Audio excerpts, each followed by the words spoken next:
Bun găsit, dragi ascultători ai podcastului Academia Arhetipală Sidrone. Astăzi mergem în căutarea adevărului, un manifest al libertății. Adevăr și minciună, în termeni absoluți, au luptat din epoci îndepărtate pentru a se constitui ca unică explicație a evenimentelor universale, dar spre nefericirea muritorilor, aceasta e imposibil, din cauza principiului de nezdruncinat, care afirmă că dualitatea nu poate înțelege unitatea. Toate concepțiile noastre sunt dualiste în expunerea lor și tripartite în rezolvările lor, teză, antiteză și sinteză. Chiar și așa, una din datoriile cele mai delicate pe care le-a avut omul în trecerea sa prin această lume a fost cea de a merge în căutarea adevărului, acel adevăr ce ne va face liberi, conform evangheliilor universale, acel adevăr care, precum un soare, ne va ilumina mintea și inima, dând răspuns la toate întrebările noastre și ne va înclina, după cum spun maximele hinduse, la picioarele aceluia care știe să ne șteargă lacrimile confuziei. Însă adevărul, cum spuneam înainte, mereu parțial și subiectiv la nivelul de conștiință la care ne aflăm, se menține supus nedreptăților, fricilor și temerilor, generând o mare de tenebre și incertitudini care îl fac inaccesibil sau nestatornic. Dualitatea la care ne refeream și la care suntem expuși nu se află doar în lumea externă, ci dimpotrivă, și vorbind în termeni psihologici, o avem înăuntrul nostru, din straturile cele mai superficiale până în cele mai profunde, iar cucerirea ființei este tocmai cucerirea unității, înseamnă a face din doi unul. Prin urmare, putem și trebuie să spunem că ontologia gnostică este drumul ce ne conduce spre adevăr, libertate și viață. Drumul pe care umanitatea ar trebui să-l urmeze pentru a transcende mediocritatea ca bază a materialității sale. Cert este că încă de când avem uzul rațiunii și ne vedem debarcați în această lume, alergăm după chimere atât de greu de prins ca și numele lor, fericire și adevăr. Și unii și alții își dau până și viața în căutarea lor, unii mergând în cucerirea unor averi imense, pentru că cred că acolo se află chimera viselor lor, alții, în extrema opusă, se îndepărtează de lume și de relele ei, și cu cât este mai mare izolarea lor și mai singuratică viața, cu atât mai aproape se simt de chimera ce o urmăresc. Majoritatea muritorilor ne aflăm în poziția de mijloc între aceste două extreme, însă nu în afara tendințelor lor, care uneori ne înclină spre un pol, iar alteori spre altul. Pentru oamenii ce căutau etica și principiile, a fost întotdeauna o prioritate să-și stabilească echilibrul pe faptul de a face voința Creatorului. Însă iată că aici se creează tot felul de erori, încercând să se înțeleagă acea voință a Creatorului. Cunoașterea universală a știut întotdeauna să se sintetizeze și să se preschimbe în mod magistral, în hrană pentru orice suflet care avea nevoie de ea în orice timp. Acesta este cazul Evangheliei Esenienilor sau Evanghelia Păcii, unde Isus vorbește cu discipolii săi, care în definitiv sunt toți cei care au urechi pentru a pricepe și pricepere pentru a înțelege, spunându-le că, deschid citatul, fericiți cei ce împlinesc legile vieții și nu rătăcesc pe căile morții, închid citatul.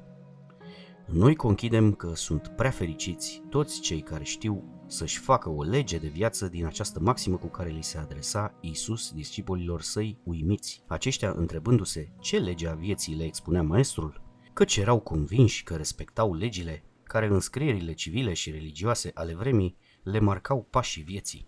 Maestrul, notând simțirea acestora, le răspundea, deschid citatul, nu căutați legea în scrierile voastre, căci legea este viața, în timp ce scrisul este mort. În adevăr vă spun că Moise nu a primit de la Dumnezeu legile sale în scris, ci prin cuvântul viu. Legea este cuvântul viu al Dumnezeului cel viu, dată profeților vii pentru oamenii vii. Oriunde există viață se află legea. O puteți găsi în iarbă, în copac, în râu, în munte, în păsările cerului, în peștii mării, dar căutați-o mai ales în voi înșivă. Pentru că, în adevăr vă spun, că toate lucrurile vii se află mai aproape de Dumnezeu decât scrierea ce este lipsită de viață. Dumnezeu a făcut viața și toate lucrurile vii, astfel încât să-l învețe pe om prin cuvântul veșnic viu legile Dumnezeului adevărat. Dumnezeu nu a scris legile în paginile cărților, ci în inima voastră și în spiritul vostru. Închid citatul. Ascultând aceste cuvinte, înțelegem că cunoașterea și înțelepciunea sunt atemporale, ca operele naturii.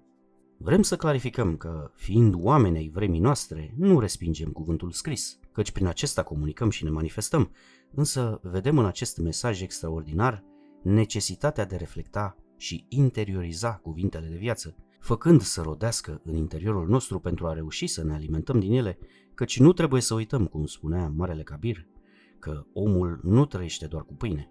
În concordanță cu toate acestea, este ușor de întrevăzut, ascultându-i și observându-i pe oameni care dețin înțelepciune vie și fără cunoștințe moarte, fără să conteze câte titluri universitare le împodobesc veșmintele sau le încununează pletele, și astfel să-l recunoaștem pe înțelept prin reflexiile sale, iar pe papagal prin repetițiile sale. Azi, fără a merge mai departe, am trecut, ca în multe alte după-amiezi, pe la librăria în care se pierd unele din clipele mele de răgaz, iar în marea imensă de rânduri scrise ce se află acolo m-am oprit din întâmplare, dacă ea există, să citesc o frază dintre miile și miile pe care mi le ofereau volumele ce rezuma în mod sincretic atitudinea ființei umane înaintea vieții și în special cea a ființei umane ce simte viața ca fiind o cruciadă. Fraza în chestiune spunea, deschid citatul: ființa umană încearcă să lege siguranța cu libertatea fără a-și da seama că aceste două forțe sunt antagonice. Închid citatul. Oricât de puțin ne gândim, ne dăm seama că are dreptate și, dacă intrăm în problemă, poate că vom fi dezamăgiți, la fel ca și acela care încearcă să amestece omogen apa cu uleiul, căci după judecata mea nu o cunosc pe a voastră, amabile ascultător, libertatea este cea mai nesigură dintre stări. Deschid citatul. Cerul se ia cu asalt și curajoșii l-au cucerit deja. Închid citatul. Astfel că cei slabi și plăpânzi să-și făurească cerul din hârtie roz, iar toți cei care în sine lor intuiesc faptul că depășirea este rodul efortului reînnoit și nu al elanului plăpând, să continue, și asta cu spirit treaz, deoarece cunoașterea nu este a unuia, ci a tuturor, dar nu ajunge să o încarneze decât acela care este dispus să o rețină, să o digere și să o asimileze. Acestea fiind spuse, am consemnat, dragi ascultători, rămâneți cu noi pentru următorul episod, iar dacă v-au plăcut cele expuse aici, dați-ne un like sau un comentariu, iar de nu ați făcut-o încă, dați subscribe la canal.